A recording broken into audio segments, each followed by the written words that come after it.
ஆஸ்பத்திரி வந்தால் இங்கே இது வருது. செத்துருச்சு. அதான் அடிச்சுட்டேன் முடியாது. வாவுமா சூப்பர்மான்னு சொல்லிட்டு இருக்காங்க.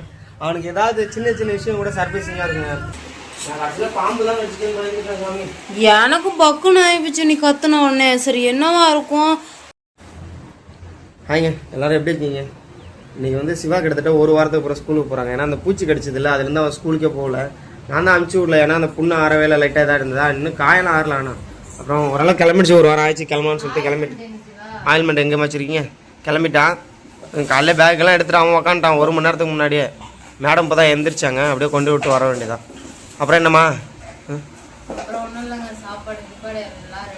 ஆமாம் போக வேண்டியதான். அடுத்து புதுசாக பார்த்தோம் எப்பவும் போல தான். சப்ஸ்கிரைப் மட்டும் பண்ணிக்கோங்க. நாங்களும் எல்லா வீடியோலையும் சொல்கிறோம், யாரும் பண்ண மாட்டேங்கிறீங்க. என் பொண்ணுக்கு இந்த சிவா கொண்டு ஸ்கூலில் விட்டு வந்துட்டாங்க.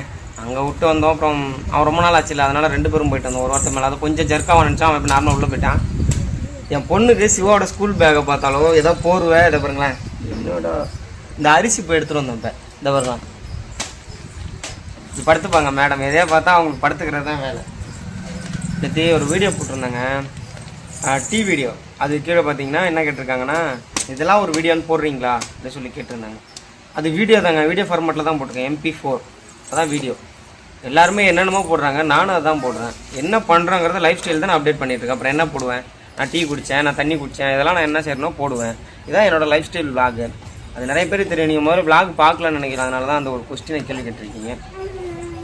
நேற்று வந்து வீட்டில் வாழை மரம் ஒன்று தோட்டத்தில் பெரிய மரம் காய்ச்சிருக்குன்னு சொன்ன பார்த்தீங்களா, அதில் பூ பிச்சிருந்துது. அது ரொம்ப நாளாக நானும் எப்படி பிக்கிறது அப்படின்னு யோசிச்சுட்டே இருந்தேன். நேற்று எங்கள் அப்பா வந்தார், பிச்சு கொடுத்துட்டு போயிட்டார். இதை நீ ரெடி பண்ணணும். இதை வச்சு என்னம்மா பண்ண போகிற? அடை வடைலாம் வேணாம்மா எனக்கு. அதில் வாழைப்பூவில் போட்டு சாம்பார் வைப்பாங்க குள்ளாய், நல்லாயிருக்கும். ரொம்ப நாளாக ஆச்சு. பருப்புலாம் போட்டு கசக்காது, சூப்பராக செய்வா. இப்போலாம் அது எதுவுமே செய்கிறதில்ல. நாங்கள் முன்னெல்லாம் என்னென்னு பார்த்தீங்கன்னா, ஸ்டார்டிங்கில் வறுமையின் காரணமாக சந்தைக்கே போக மாட்டோம், காய்கறி வாங்க மாட்டோம்.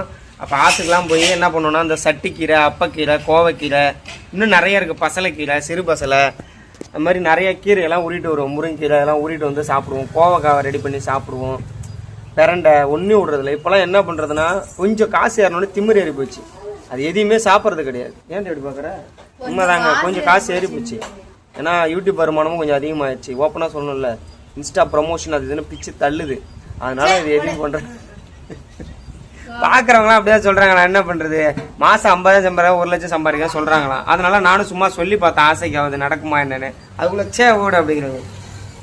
பொய் சொல்லக்கூட ஒரு இது வேணும் போல இருக்குங்க. மூஞ்ச பார்த்தாலே உங்களுக்கு தெரியுது இல்லை பொய் சொல்கிறோமா என்னென்னு. ஏதாவது ரெடி பண்ணுவாங்க. அரிசி இல்லாமல் காலையிலேருந்து மேடம் சாப்பாடாம அரிசி சிலிண்டர் எல்லாம் தெரிஞ்சு ஃபேமிலினாலே. அதுவும் கிட்டத்தட்ட அரிசியே இல்லாம கடையில 5 கிலோ வாங்கிட்டு வந்தோமா. 2 வாரத்தை ஓட்டிட்டோம். எப்படின்னு கேட்டீங்கன்னா, எங்க அம்மா வீட்டுக்கு அங்க போயிட்டோமா ஒரு 2 நாள். அப்புறம் வந்து கோதுமை தோசை ஊத்தி ஒரு நாள் ஃபுல்லா அப்படியே போயிருச்சா. அப்புறம் ஒரு நாள் ரவை கிண்டி அப்படியே போயிருச்சு. ஒரு நாள் சரியா சாப்பிட்றது இல்லைங்க முன்ன மாதிரிலாம். இப்ப அதனால சரியா நானும் சோறு ஆக்குறதே கிடையாது. அதனால ஓட்டிட்டோம். எடுத்துக்கலாம்னு தள்ளி போட்டு இப்பதான் எடுத்துட்டு வந்திருக்கிறாரு காலையில. இல்ல அது உண்மை இல்ல. ஏன்னா அது கொஞ்சம் அது சில விஷயம் நமக்கு தெரியாத ஃபேமிலினா அப்படி தான் இருக்கும். இந்த போய் எடுத்துட்டு வந்தாங்க. நான் எப்பவுமே நொய் அரிசி தான் சாப்பிடுவோம். நாங்கள் அந்த முழு அரிசிலாம் சாப்பிட மாட்டோம், காசு இருந்தாலுமே. அது என்னமோ தெரியல, இதை சாப்பிட்டு பழகிட்டு புதுசாக அந்த பாஸ்மதியோ இல்லை முழு அரிசியோ ரேஷன் சாப்பிட்டா பிடிக்கலங்க. முடிஞ்ச அளவுக்கு நீங்களும் ஸ்டார்டிங்ல தான் ஏதோ முழு அரிசி சாப்பிடணும்னு ஆசையா இருக்கு. ஆனா அது 1800 ரூபாயோ இல்ல. எனக்கு உண்மையிலே பிடிக்காதுங்க, எனக்கு பிடிக்கல முழு அரிசி.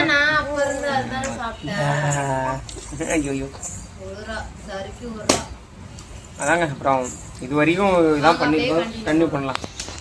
மீன் வந்துருங்க. நீ சிலேபி பக்கத்து வீட்டில் பாய் வாங்க போனா அவங்க வாங்குறாங்க. அதான் வா போய் சிலேபி எப்படி இருக்குன்னு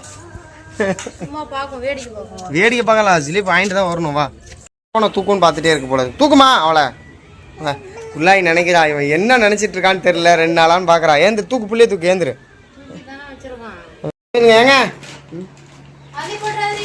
புள்ளாய் மீன் கொண்டு வச்சிட்டாங்க. வேற திட்டிட்டு தான் இருந்தா, டெய்லி உனக்கு தான் வேலைன்னு.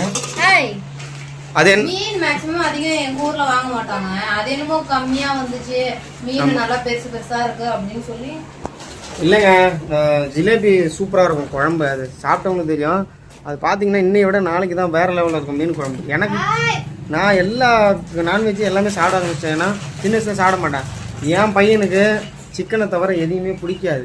நான் எனக்கு வச்சுருக்கேன், நாளைக்கு அவனுக்கு சாம்பார் கம்பர் வச்சு கொடுத்துலாம். 2-3 நாளைக்கு கிடக்கும் எங்கள் வீட்டில். இந்த குழம்பு எப்போ பார்த்தாலும் என்ன பண்ணுறேன்னு கேட்டு இந்த சாவடிக்கணும். அதுக்காக தான் இந்த மாதிரி ஒரு முடிவு எடுத்தாச்சு. காலைல ஒரு 2 பாய் எடுத்தோம். அது ஏன்னு கேட்டிங்கன்னா அதெல்லாம் பிஞ்சு நாராக போயிடுச்சு. அதே நாங்கள் டெலிவரி டைமு ஊருக்கு போயிருந்தோமா, 3 மாசமா என்னமோ இருந்ததுனால அந்த பாயெல்லாம் எலி கடிச்சிச்சிங்க. அதனால புது பாய் வாங்கிட்டோம். ஃப்ரிட்ஜு சவுண்டு வந்துட்டே இருக்கும், கடுப்பாகுது எனக்கு. உவ்வுன்னு பிடிக்கவே இல்லை. நானும் ஃபுல்லாக குறைச்சிட்டேன், நார்மலாக தான் இருக்குது. திரும்ப லைட்டு போட்டுக்கேன். ஆமாம் சிவன்யா வாடா. சிவன்யா ஆனா ரேட் ஜாஸ்தியா சொன்னார். முன்னெல்லாம் நாங்க 250 ரூபாய்க்கு 2 பாய் எடுப்போம். இது ஒன்று வந்து 500 ரூபா பக்கமாக வருது ஜோடி. ஒன்று 250 ரூபா சொல்றாரு. நான் சொல்லல, அந்த அக்கா சொன்னாங்க. இது 2 வாங்கிட்டோம். இதே தேவையானத பொருள் தாங்க, சின்ன சின்ன பொருள் மட்டும் அப்பப்போ நான் வாங்கிடுவேன்.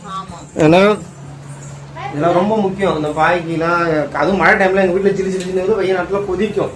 ஆனால் எப்படி வரும் எல்லினவால மழை ஏதோ பாதிக்கப்படுமான்னு தெரியல. மழை பெய்யும், கோடை மழை பெய்யும், ஆடி மழை பெய்யும். போன வருஷம் இந்நேரம்லாம் வெய்ய நாள் மாதிரியே தெரிஞ்சுக்கல. அந்த அளவுக்கு இடையில மழை. பரவாயில்ல, அசாம்லாம் மோசம், வெள்ளம் போய் பல லட்சம் பேர் பாதிக்கப்பட்டிருக்காங்க. அதாங்க இதெல்லாம் இந்த எல்லினோவோட தாக்கம் தான். வந்து இங்கே பாருங்கடலே எங்கேயோ ஒரு வெப்ப மண்டல மாறும். அதனால வந்து வறட்சி ஏற்படுற இடத்துல மழை பெய்யும், மழை பெய்யுற இடத்துல வறட்சி மாறி வானிலை இருக்கும். இதனால வந்து ஒரு பஞ்சமே பெரிய பஞ்சம். இந்தியாவில் வந்து பசியாலே நிறைய பேர் இறந்தா ஒரு புராணமே இருக்கு. அது அந்த சாப்டர்ல நம்ம போகணும். ஏன்னா நான் அந்த மாதிரி வீடியோ போடல, அதை பத்தி ஃபுல்லா படிக்காம அதை பத்தி பேசவும் கூடாது. இப்பதான் எல்லாத்தையும் முடிச்சுட்டு உக்காந்துருக்கோங்க. சிவா ஸ்கூல்ல இருந்து கூப்பிட்டு வந்துட்டாங்க. ஸ்கூல்ல இருந்து கூப்பிட்டு போனேன். நேரம் ஆத்துக்கு போகணும் பானா அங்க கூப்பிட்டு போயிட்டு வந்தோடனே எழுதிட்டு இருக்கான். இவங்க மேடம் அவனை எழுத விட மாட்டாங்க. பாய் இருந்துக்கும் போல இருட்டில் பாயை பார்த்துறான். நாங்கள் பாய் வாங்கினா அவனுக்கு தெரியாது. வாவுமா சூப்பர்மான்னு சொல்லிட்டு இருக்காங்க. அவனுக்கு ஏதாவது சின்ன சின்ன விஷயம் கூட சர்ப்ரைசிங்காக இருக்குங்க. இந்த செஸ் போர்டுக்கெலாம் செம்ம சர்ப்ரைஸ் ஆகிட்டான். பாய் வாங்குறது சின்ன சின்ன விஷயத்துலாம் ரொம்ப சந்தோஷப்படுவான். என்ன நம்ம பெருசாக பண்ணுறதுக்கெல்லாம் சந்தோஷப்படுறான்.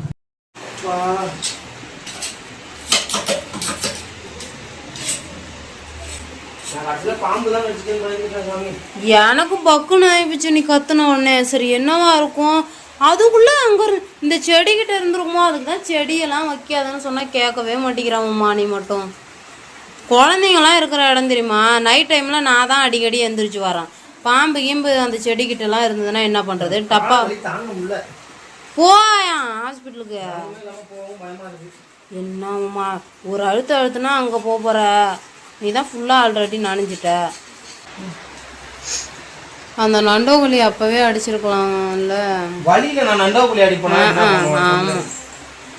நான் வேற வீட்டுக்கு முன்னாடி செடியெல்லாம் வச்சுக்கிட்டாங்க.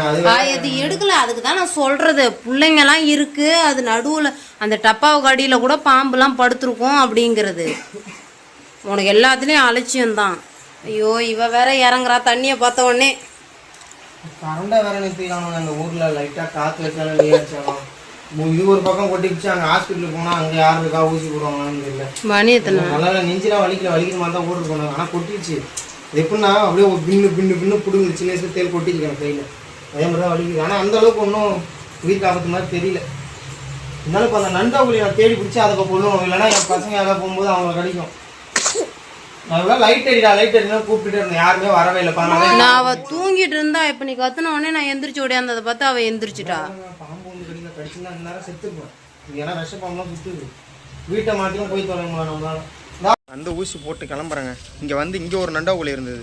இங்கே இதை அடிச்சு போட்டு வச்சிருக்கேன். இங்கே இது கடிச்சுன்னு ஆஸ்பத்திரி வந்தால் இங்கே இது வருது.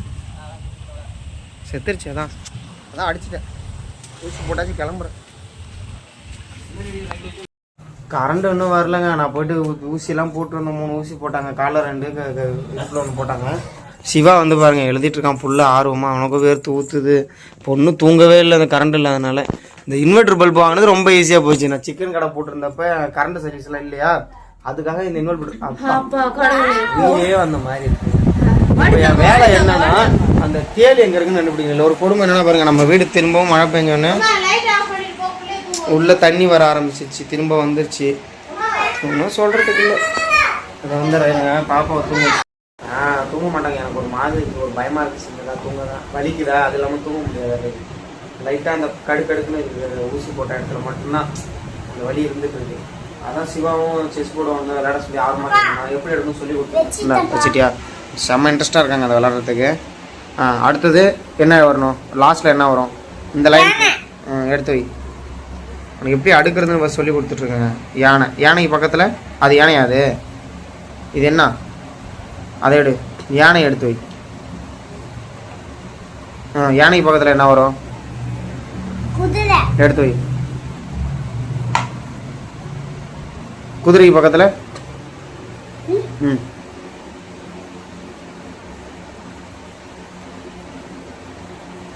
எடு.